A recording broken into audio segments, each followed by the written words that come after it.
Hello ಸ್ನೇಹಿತರೆ, welcome back to my channel. Atmalinga ಇರುವಂತ ಕ್ಷೇತ್ರ ಗೋಕರ್ಣದ ಬಗ್ಗೆ ಸಂಪೂರ್ಣ ಮಾಹಿತಿಯನ್ನ ನೀಡ್ತಾ ಇದ್ದೇನೆ. ಸ್ನೇಹಿತರೆ, ಸಾಕ್ಷಾತ್ ಶಿವನ ಆತ್ಮಲಿಂಗ ಇರುವ ಕ್ಷೇತ್ರ ಅಂದ್ರೆ ಅದೇ ಗೋಕರ್ಣ. ಗೋಕರ್ಣ ಉತ್ತರ ಕನ್ನಡ ಜಿಲ್ಲೆ ಕುಮಟಾ ತಾಲೂಕಿನಲ್ಲಿದೆ. ಇದು ಗೋವಿನ ಕಿವಿ ಆಕಾರದಲ್ಲಿರುವುದರಿಂದ ಇದಕ್ಕೆ ಗೋಕರ್ಣ ಅಂತ ಹೇಳಲಾಗುತ್ತದೆ. ಇಲ್ಲಿ ಶಿವನ ಆತ್ಮಲಿಂಗ ಇದೆ. ಇದಕ್ಕೆ ಮಹಾಬಲೇಶ್ವರ ಅಂತ ಹೇಳ್ತಾರೆ. ಇಲ್ಲಿ ಶಿವನ ಆತ್ಮಲಿಂಗ ಹೇಗೆ ಬಂತು, ಹಾಗೆ ಇದಕ್ಕೆ ಮಹಾಬಲೇಶ್ವರ ಅಂತ ಏನಕ್ಕೋಸ್ಕರ ಕರೆದ್ರು ಅಂತ ತಿಳಿಸುತ್ತಾ ಹೋಗುತ್ತೇನೆ. ಅದಕ್ಕೂ ಮುಂಚೆ ಇದು ರಾಮಾಯಣ ಕಾಲದ ಅಂದ್ರೆ ತ್ರೇತಾಯುಗ ಕಾಲದ ಗೋಕರ್ಣ ಕೂಡ ಅಂತ ಹೇಳಲಾಗುತ್ತದೆ. ಅಂದ್ರೆ ಅದಕ್ಕಿಂತ ಹಳೇದು ಅಂತ ಇದನ್ನ ವಾಯುಪುರಾಣ ಮತ್ತು ಸ್ಕಂದ ಪುರಾಣದಲ್ಲಿ ಕೂಡ ಉಲ್ಲೇಖ ಮಾಡಲಾಗಿದೆ. ಹಾಗೆ ಶೈವ ಕ್ಷೇತ್ರಗಳು ಏನಿವೆ, ತ್ರಿಸ್ಥಳ ಅಂತ ಹೇಳ್ತೀವಿ, ಅದರಲ್ಲಿ ಕಾಶಿ, ರಾಮೇಶ್ವರ ಮತ್ತೆ ಗೋಕರ್ಣ ಇವು ಮೂರು ಕೂಡ ಬರುತ್ತೆ. ಗೋಕರ್ಣ ಕ್ಷೇತ್ರವನ್ನ ಪರಶುರಾಮ ಸೃಷ್ಟಿ ಮಾಡಿರತಕ್ಕಂತ ಸಪ್ತ ಕ್ಷೇತ್ರಗಳಲ್ಲಿ ಗೋಕರ್ಣ ಕೂಡ ಒಂದು ಅಂತ ಹೇಳಲಾಗುತ್ತಿದೆ. ಸ್ನೇಹಿತರೆ, ಇಲ್ಲಿ ಶಿವನ ಆತ್ಮಲಿಂಗ ಬರುವುದಕ್ಕೆ ಒಂದು ಕಥೆ ಇದೆ. ಪುರಾಣದ ಪ್ರಕಾರ ರಾವಣನ ತಾಯಿ ಕೈಕಶೆ ಅಂತ ಹೇಳಿ ಸಮುದ್ರದಲ್ಲಿ ಸ್ನಾನ ಮಾಡಿ ಮರಳಲ್ಲಿ ಶಿವಲಿಂಗ ಮಾಡಿ ಆ ಮರಳಿನ ಶಿವಲಿಂಗಕ್ಕೆ ಪೂಜೆ ಮಾಡ್ತಾ ಇರ್ತಾಳೆ. ಆದ್ರೆ ಈ ಸಮುದ್ರದ ಅಲೆಗಳು ಬಂದು ಬಂದು ಆ ಮರಳಿನ ಶಿವಲಿಂಗ ಕೊಚ್ಚಿಕೊಂಡು ಹೋಗ್ತಾ ಇರತ್ತೆ. ಇದರಿಂದ ತುಂಬಾ ದುಃಖಿತಗೊಂಡ ರಾವಣನ ತಾಯಿ ಕೈಕಶೆ ರಾವಣನನ್ನ ನೆನೆಸಿಕೊಂಡು ರಾವಣನಿಗೆ ತಿಳಿಸುತ್ತಾಳೆ, ಈ ರೀತಿಯಾಗಿದೆ ಅಂತ. ರಾವಣ ತಾಯಿ ದುಃಖ ನೋಡಲಾರದೆ, ನಿನಗೆ ಪರಶಿವನ ಆ ಶಿವನ ಆತ್ಮಲಿಂಗವನ್ನೇ ತಂದು ಕೊಡುತ್ತೇನೆ ನಾನು ಅಂತ ಹೇಳಿ ದುರಂಕಾರದಿಂದ ಹೊರಟೇ ಬಿಡುತ್ತಾನೆ. ಅಂದ್ರೆ ಅವನ ಶಕ್ತಿಯ ಮೇಲೆ ಒಂದು ಅಪಾರವಾದ ನಂಬಿಕೆ ಇರುತ್ತೆ.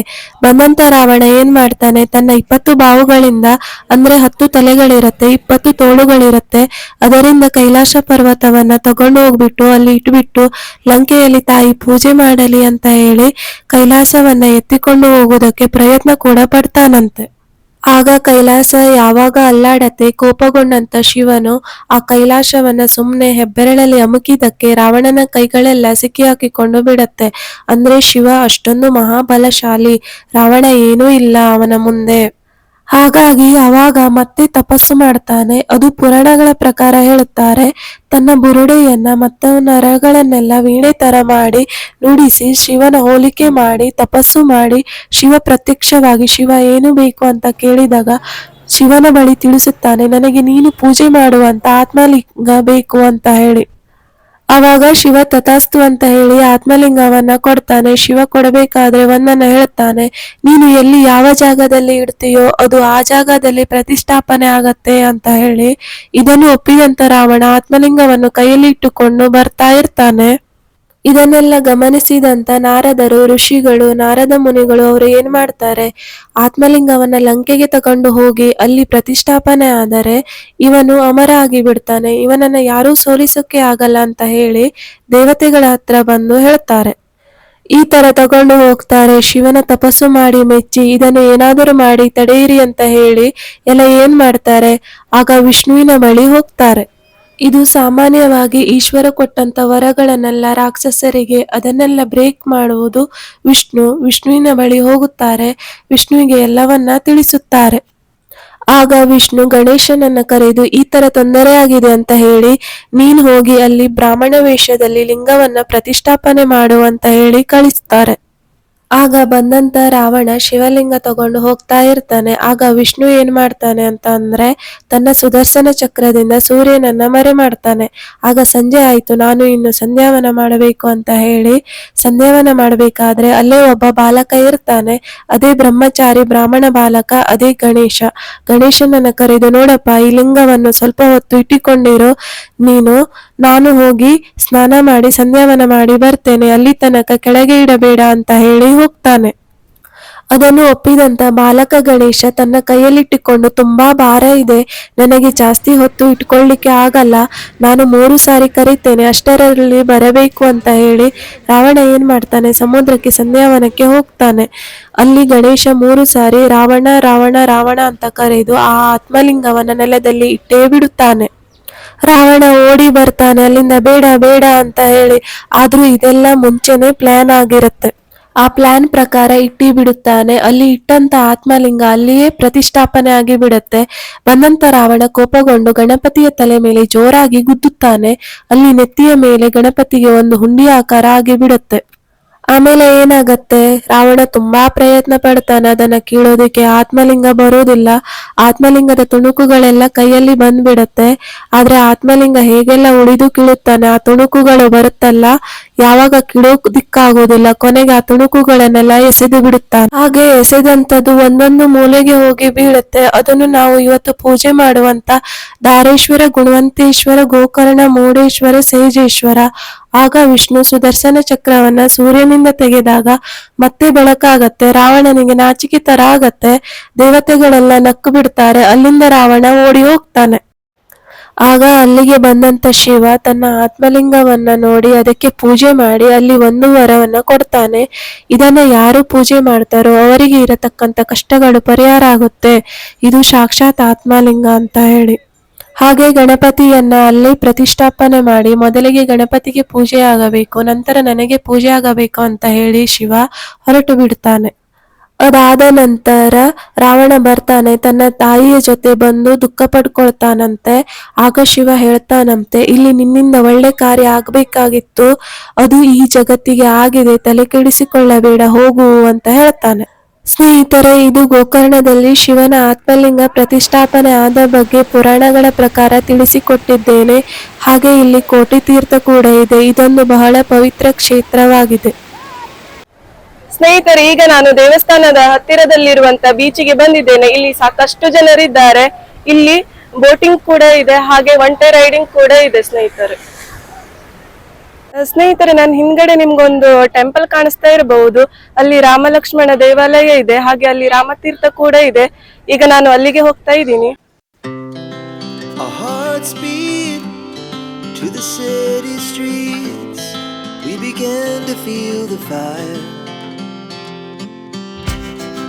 We rise like tall buildings as the chemicals they take us higher. The night's young and it's just begun as she puts her hand in mine. We wanna chase the night, wanna dance to the light, pull the stars from the sky, just two hearts running wild. Never sleep, never stop, as we shout from the top. We're gonna be two hearts running wild.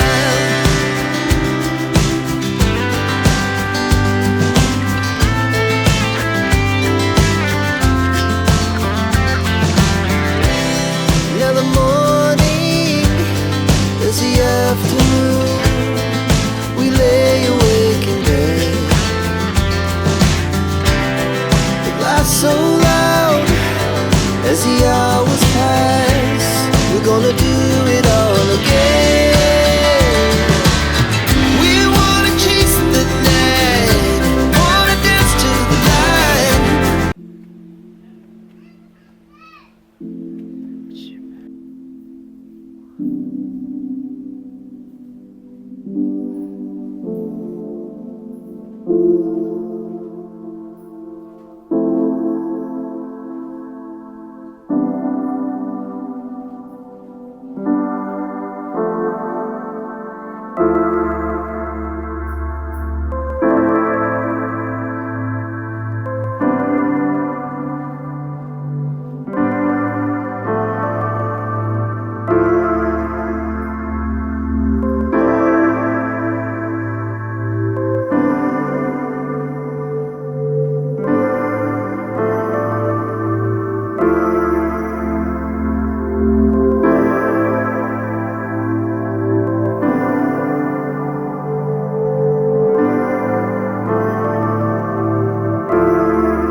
ಸ್ನೇಹಿತರೆ, ಇದೇ ನೋಡಿ ರಾಮತೀರ್ಥ.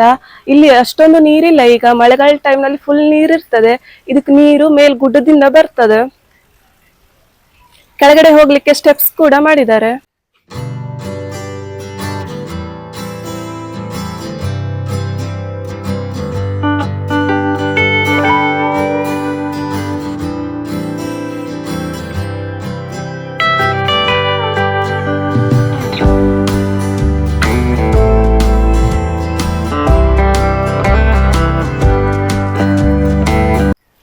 ಸ್ನೇಹಿತರೆ, ಇವತ್ತು temple ಹಾಗೆ beach ನೋಡಿದಾಯ್ತು. ನಾ ಈ ವಿಡಿಯೋನ ಇಲ್ಲಿಗೆ ಎಂಡ್ ಮಾಡ್ತಾ ಇದ್ದೀನಿ. ದಯವಿಟ್ಟು ವಿಡಿಯೋ ಇಷ್ಟ ಆಗಿದ್ದಲ್ಲಿ ಲೈಕ್ ಮಾಡಿ, ಹಾಗೆ ಚಾನಲ್ ಅನ್ನು ಸಬ್ಸ್ಕ್ರೈಬ್ ಮಾಡ್ಕೊಳ್ಳಿ. ಸಿಗೋಣ ಇನ್ನೊಂದು ವಿಡಿಯೋದೊಂದಿಗೆ. ಅಲ್ಲಿವರೆಗೆ ನಿಮಗೆ ಧನ್ಯವಾದಗಳು.